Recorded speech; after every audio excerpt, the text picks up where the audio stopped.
Hey Janil, thanks for taking part in this InSync News interview. Sure. Now it's been 1 year since GE 2011, an election that many have described as being a watershed one.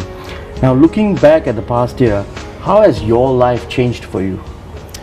Well, it's gotten a lot busier, taking on the role as both MP and grassroots advisor, a lot of local work within the constituency, and then learning all the parliamentary skills, issues and factors, parliamentary debate, budget debate.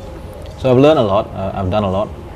It's become busier, a lot busier.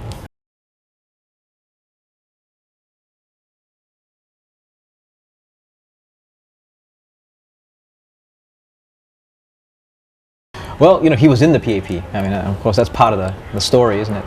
But he's very supportive. You know, I spoke to him at great length before I joined and after, and I continue to speak to him.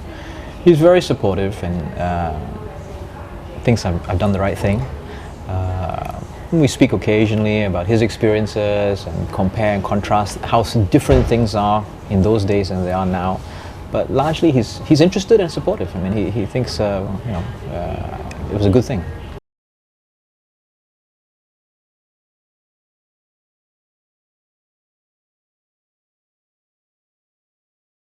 I think there's a little bit of a disconnect between the very vocal small groups online and what I see on the ground, what I see at my Meet the People, and as I go around the blogs and meeting people.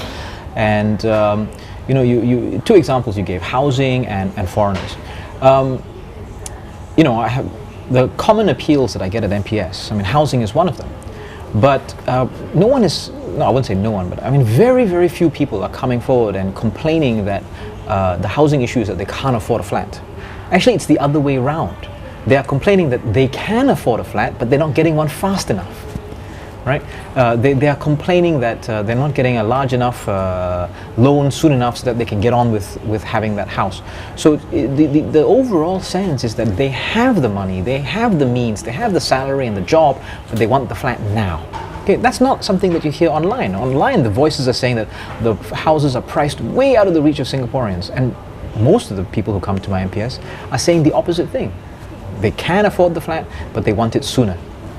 Take foreigners as an example. I don't have people coming to me saying there are too many foreigners. You know, I mean, that's a sentiment. I think the government has reacted appropriately, committed to a 1/3 of the workforce being foreigners and no more. So growth of the foreign labour component is being restricted. But the people who I speak to are asking for the reverse. Most of the residents who are coming to me and wanting to discuss about foreigners, their appeals are the reverse. They're asking for help in bringing their relatives in on a long-term pass, or to get PR for them, or to get citizenship for them. And a significant number are business owners asking for help in bringing in foreign labour because they just can't employ Singaporeans. I have one resident who, in the grassroots, runs a catering company, and was explaining to me how he wanted to employ a dishwasher. And he pays his foreign worker about $1,000 per month. But once he adds in housing and food and transport and the levies, his total outlay is about 1,000, 1,004, 1,005, I beg your pardon. And so he had offered 1,006 for a Singaporean.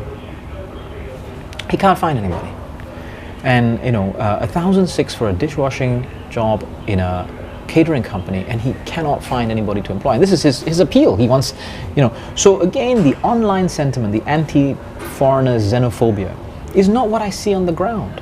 Actually, most people coming are saying, look, you know, the foreigners who come here, they do understand that they're in a foreign land, and they want to understand our culture and our way and integrate properly and be mindful of it. And that's what the vast majority of the foreign labour force here does. So there's a little bit of a disconnect. You know, I'm not saying these are not real problems, they are, but the extent to which the online sentiment reflects the real concerns of real ordinary Singaporeans on the ground, I think I have to take a little bit of a reality check, and when I meet my residents in person, that's my reality check.